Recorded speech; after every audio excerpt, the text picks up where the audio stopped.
शास्त्र पढ़ने से, स्वाध्याय सुनते रहने से कोई सम्यक दर्शन नहीं हो जाएगा।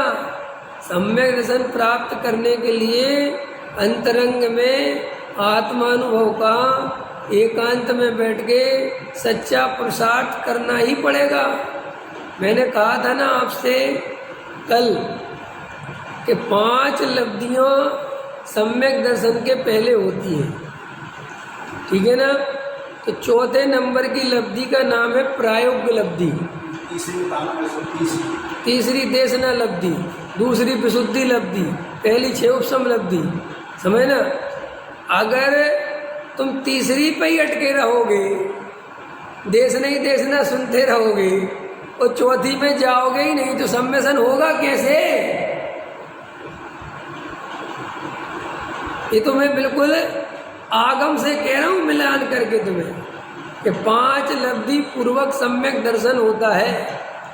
तीसरी लब्धि देशना लब्धि, देशना लब्धि माने स्वाध्याय, प्रवचन, शास्त्र, देव, शास्त्र, गुरु, सब देशना लब्धि।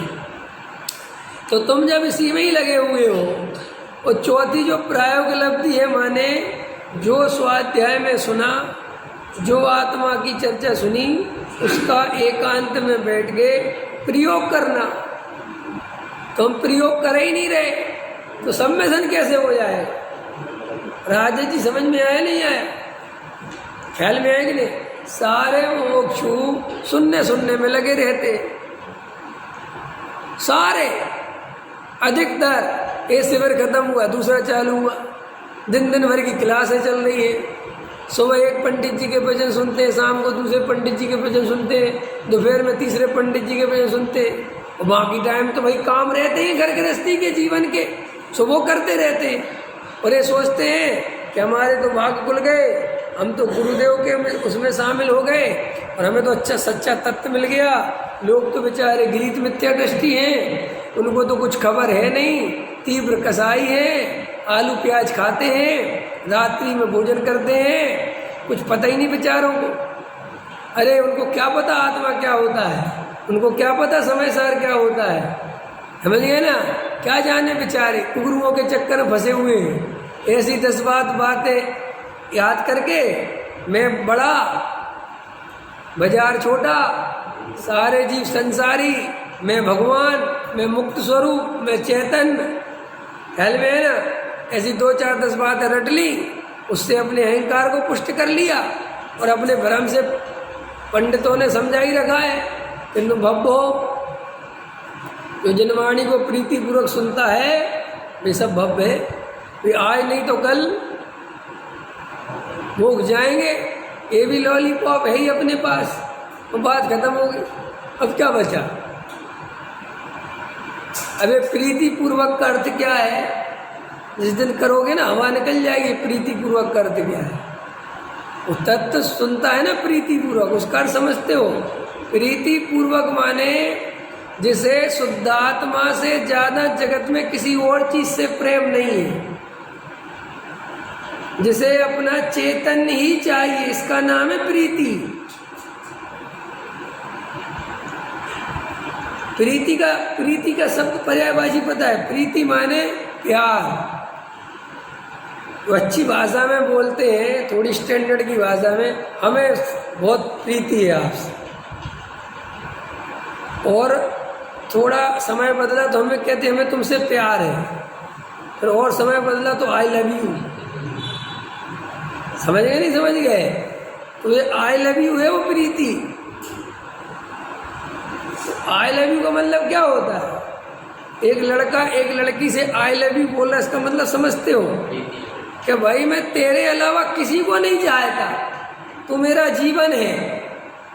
समझ गए। ऐसे ही जो तत्व ही मेरा जीवन है, आत्मा ही चाहिए, इसके अलावा कुछ नहीं चाहिए। ऐसे जीव का नाम भव्य है। अरे जिन्हें रुपया पैसा मकान दुकान घर गृहस्थी मान सम्मान सब चाहिए, और फिर आत्मा मिलता हो तो वो भी चाहिए। इसका नाम प्रीति।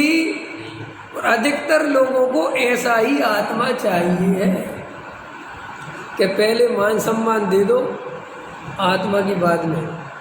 ख्याल में है कि नहीं आया। पकड़ में आई कि नहीं आया है?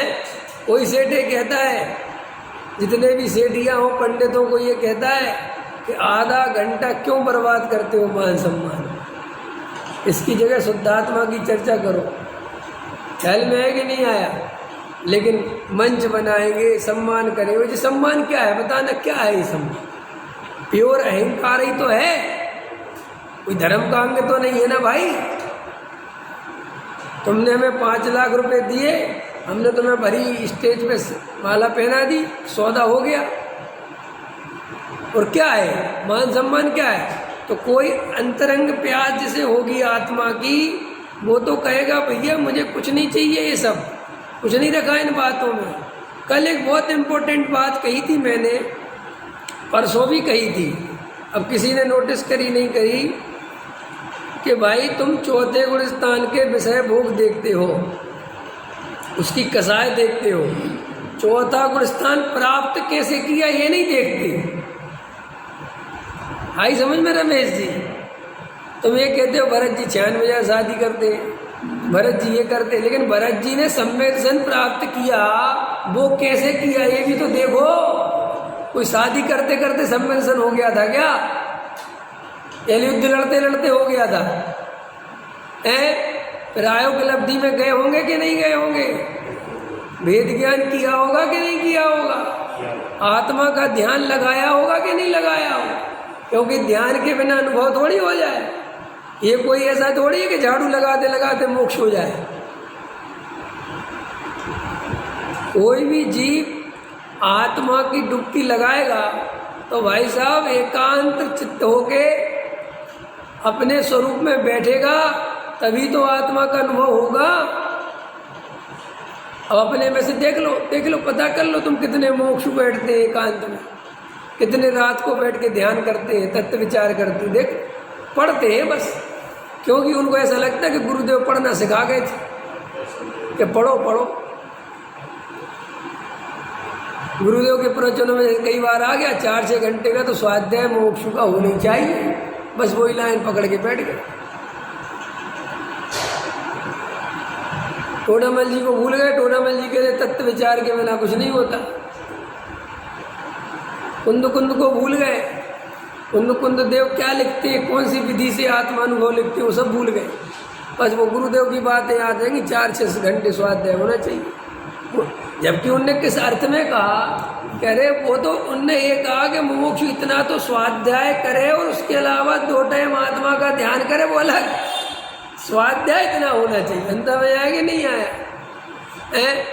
अब लेकिन और फिर दूसरी बात, भाई तुम्हें अंतरंग में खुद विचार करो कि अगर मेरा मार्ग सही है और मैं सही पुरुषार्थ कर रहा हूँ, तो मुझे अभी तक आत्मा की सच्ची प्रतीति हुई क्यों नहीं? मुझे सम्यक दर्शन हुआ क्यों नहीं? मैं वहीं का वहीं क्यों हूँ? कसाएं ज्यों की त्यों क्यों हैं?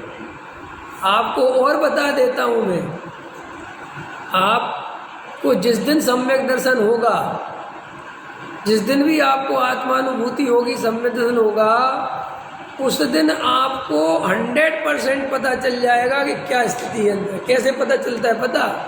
जैसे ही आत्मा की प्रतीति होती है, ऑटोमेटिक सभी जीवों के प्रति करुणा आती है।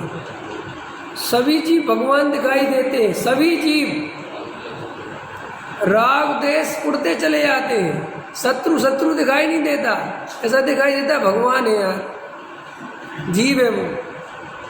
अपने आप मान कसा हिलोरे लेना बंद कर देती है, अपने आप ही लोग कसाय कमजोर पड़ती है। क्या रखा कसाय हो, ऐसा दिखने लगेगा अपने आप। और जब तक ये आत्मानुभव नहीं होता, वेद ज्ञान नहीं होता, तब तक ऐसा लगेगा सम्य दृष्टि को इतनी कसाय तो होती है, इतनी कसाय तो होती है भैया, तो वो कसाय की तरफ ही झुकता है। और ये आर्टिफिशियल की बात नहीं कह रहा हूँ मैं कि आर्टिफिशियल भगवान देखने लगे, जबरदस्ती भगवान देखने लगे, या जबरदस्ती करुणा करने लगे, या ये 2-4 व्रत नियम पालने लगे तो हमें करुणा आ गई। ये कोई करुणा नहीं है, क्रियाकांड कोई करुणा की बात नहीं। करुणा वो हृदय से जगती है, अंदर अंदर अनुभूति होती है।